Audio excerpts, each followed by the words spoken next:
George sat on the bench and looked around. Next to him on the ground was a bucket full of balls. George reached in and took one out. It fit in his hand, just right, like an apple he had for a snack. A little girl was watching George. He tried to give her the ball, but she was too frightened. George took another ball and another one. Look, a boy said, that monkey is juggling. The boy took a ball from the cage and tossed it to George, but it went too high. George climbed up onto the fire truck to get it.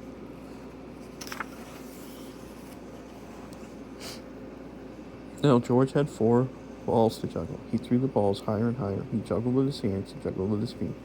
He could do all kinds of tricks. The boy threw another ball to George. George threw a ball back to the boy. The little girl reached down and picked up the ball too. Soon all the children were throwing and catching back and forth.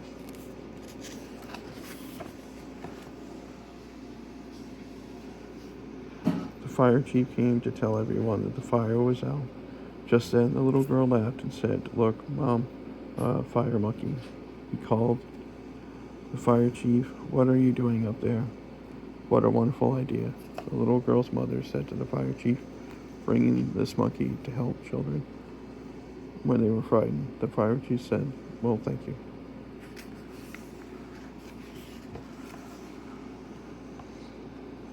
Before long, the fire truck was back at the firehouse, and where a familiar voice called, "George." It was the man with the yellow hat. "The little monkey had quite an adventure," said one of the firefighters. "Is everything all right?" asked Mrs. Gray. "Yes, it was just a small fire," said the fire chief, "and George was a big help." Now the field trip was coming to an end, but there was one more treat in store.